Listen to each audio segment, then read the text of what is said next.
दोस्तों, लगता है कि बीजेपी को इस बात का एहसास होने में थोड़ा टाइम लगेगा कि आपके जो आइडिया है वो आउटडेटेड हो चुके हैं। पीएम मोदी को इस बात को समझने में थोड़ा टाइम लगेगा कि जो आपकी तमाम निंजा टेक्निक है वो पकड़ में आ चुकी हैं। असल मुद्दों से ध्यान भटकाने के लिए जो राष्ट्रवाद को बार बार आगे किया जाता है उसके चक्कर में मजाक बन जाता है।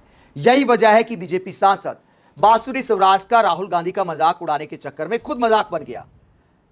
वकील हैं सांसद होने के साथ साथ, तो क्या एक वकील को 21वीं सदी में ऐसी मूर्खतापूर्ण बातें करनी चाहिए? क्या बोला बांसुरी शिवराज ने, आगे आपको बताएंगे। पहले अखिलेश यादव का एक और वीडियो मैं आपको दिखाता हूं। पीएम मोदी ने लगता है कि मीडिया वालों को भी टास्क दिया है बीजेपी को उबारने के लिए। उस टास्क के तहत बार बार एक सवाल किया जाता है।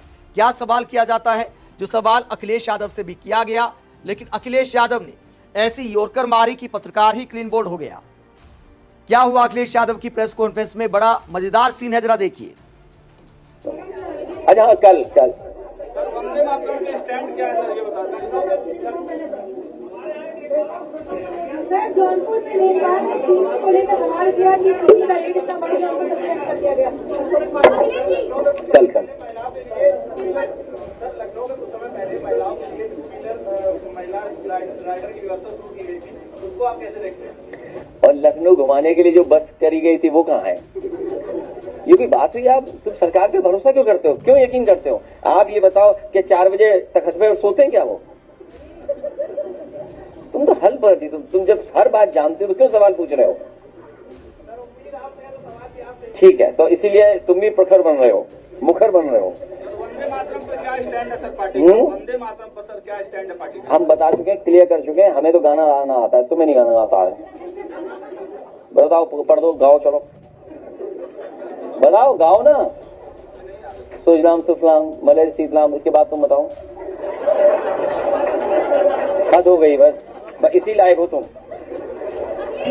तो अखिलेश यादव के सवाल का पत्रकार के पास कोई जवाब नहीं था। जब अखिलेश यादव कहते कि भैया तुम ही गाकर सुना दो, पत्रकार को आता नहीं था तो गा नहीं पाए। उसके बाद दोबारा पूछा, शुरुआत की पंक्तियां गा दी कि आगे का गा दो, पत्रकार को वो भी नहीं आता था। लेकिन सवाल पूछना है, मुद्दा बनाना है, क्योंकि विपक्ष को इन सवालों में फंसाना है। जब तमाम मुद्दों पर बीजेपी सरकार फंसी हुई है, सरकारी स्कूलों के हालात को लेकर, तमाम राज्यों में भर्तियों को लेकर आंदोलन हो रहे हैं, सड़कों के हालात बुरे हैं, इन सारे सवालों पर जब विपक्ष मोदी सरकार को घेर रहा है तो मोदी सरकार के सांसद कहते हैं वंदे मातरम, वंदे मातरम गाकर दिखाओ। पत्रकार उस बात को प्रेस कॉन्फ्रेंस में दोहराते हैं, इसीलिए मजाक बन जाता है। अखिलेश यादव के बाद अब बांसुरी शिवराज का वीडियो आपको दिखाते हैं। राहुल गांधी को किस मुद्दे पर घेरती हैं बांसुरी शिवराज? राहुल गांधी जी राजनीतिक रोटियां सेकने के लिए आ गए हैं। उनसे जो एक अक्षम्य पाप हुआ है 22 अगस्त को, जहां पर उन्होंने he resorted to cheap innuendos and locker room talk where we saw a 56-year-old man behaving in a juvenile manner, एक ऐसे तरीके से बिहेव कर रहे थे जो कि इस देश के नेता प्रतिपक्ष को शोभा नहीं देता है। उस पर आवरण डालने के लिए अब वो इस मुद्दे में कूद रहे हैं। तो बांसुरी शिवराज आरोप लगाती है कि राहुल गांधी जो पितृसत्ता की बात करते हैं, पैट्रियार्की की बात करते हैं, वो इसलिए बात करते हैं क्योंकि असल मुद्दे को छुपाना है। जो पीएम मोदी का मजाक उड़ाया था, मेलोनी का मजाक उड़ाया था, उस पर आवरण डालने के लिए अब महिलाओं के हितैषी बन रहे हैं। लेकिन दोस्तों, अगर 56 साल के राहुल गांधी ने मेलोनी पर कोई अभद्र भाषा का इस्तेमाल किया है तो 75 साल के पीएम मोदी ने क्या किया था? हालांकि राहुल गांधी ने खुद वो टिप्पणी नहीं की थी, संदीप दीक्षित ने की थी। फिर भी गलत को गलत कहा जाएगा, संदीप दीक्षित को भी इस तरह की भाषा का इस्तेमाल नहीं करना चाहिए था। लेकिन राहुल गांधी पर जो उम्र वाला तंज कसा बांसुरी शिवराज ने कि 56 साल की उम्र में ऐसी घटिया बातें करते हैं, तो 75 साल की उम्र में पीएम मोदी ने मेलोडी वाले ट्रेंड को आगे क्यों बढ़ाया? जब मेलोडी वाली टॉफी लेकर गए और मेलोडी वाले ट्रेंड की बात की, तो मेलोडी वाले ट्रेंड पर ऐसा तो नहीं है कि पीएम मोदी को पता नहीं है कि किस तरह की टिप्पणियां आती हैं, किस तरह की कमेंट किए जाते हैं, किस तरह की मीमबाजी होती है। कोई डीडीएलजे के गाने लगाता है, कोई दिल तो पागल है के गाने लगाता है, कोई राजस्थानी वेशभूषा में मीम बनाता है, कोई गुजराती में, कोई पंजाबी में। उन मीम में पीएम मोदी को और इटली की प्रधानमंत्री को किस तरह से दिखाया जाता है, ये काफ़ी समय से होता आया था। तो ऐसा नहीं कि पीएम मोदी को पता नहीं है कि मेलोडी वाले ट्रेंड पर क्या होता है। फिर उस ट्रेंड को देश के प्रधानमंत्री ने, 75 साल के प्रधानमंत्री ने आगे क्यों बढ़ाया? क्या 75 साल के प्रधानमंत्री को ऐसी बातें शोभा देती हैं? अगर बांसुरी शिवराज के लॉजिक से सोचा जाए जबकि राहुल गांधी ने मेलोनी पर कोई डायरेक्ट कमेंट नहीं किया था, संदीप दीक्षित ने किया था। इसके बाद राहुल गांधी को क्या चैलेंज देती हैं बासुरी सुराज, जरा सुनिए। आज मैं चैलेंज करती हूं आपको। You want to smash the patriarchy? Alright, I am very comfortable singing Christmas carols on Christmas. I am very comfortable singing Vande Mataram in its entirety. I am very comfortable in reciting the Shiv Tandav. मैं आपको challenge करती हूँ, you want to actually smash the patriarchy, तो वंदे मातरम का पूरा गायन करके दिखाइए ना।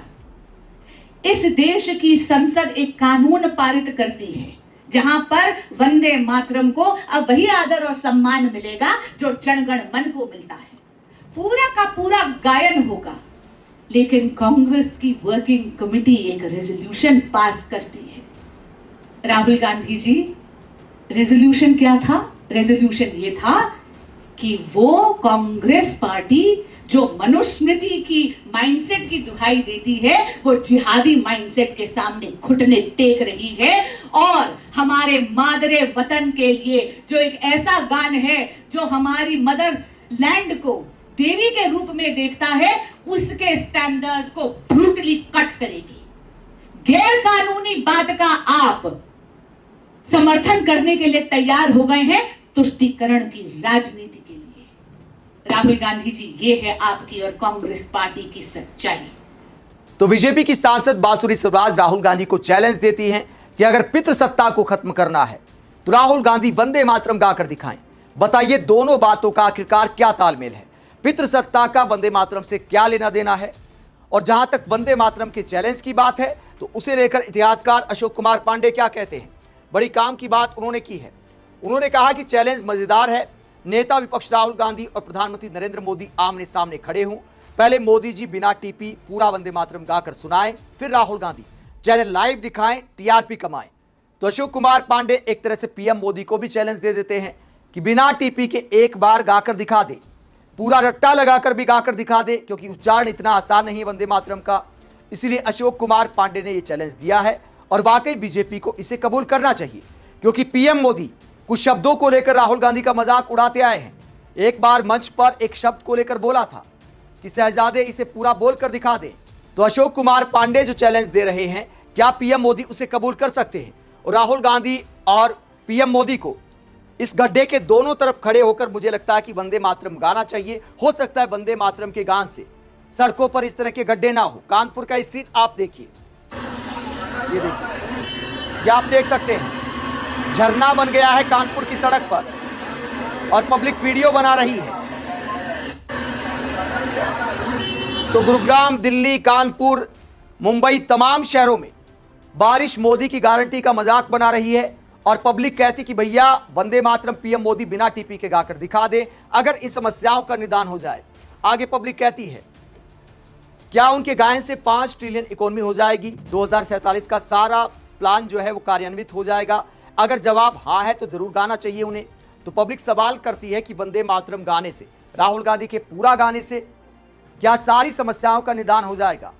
इसके बाद सुषमा स्वराज से तुलना करते हुए पब्लिक कहती है आप सुषमा जी की जैसी सोच वाली बिल्कुल नहीं है, आपने अपनी माता जी के उलट मोदी जी की सोच अपना ली है। देश की वर्तमान समस्याओं से हटकर आप हर दिन सस्ती लोकप्रियता वाली बात पर रील बना रही हैं। कभी अपनी माता जी के संसद के वीडियो देखना, खुद पर शर्म आएगी। तो पब्लिक सुषमा स्वराज से भी सीख लेने की सलाह देती है बासुरी स्वराज को। आप इस पूरे मुद्दे को लेकर क्या सोचते हैं?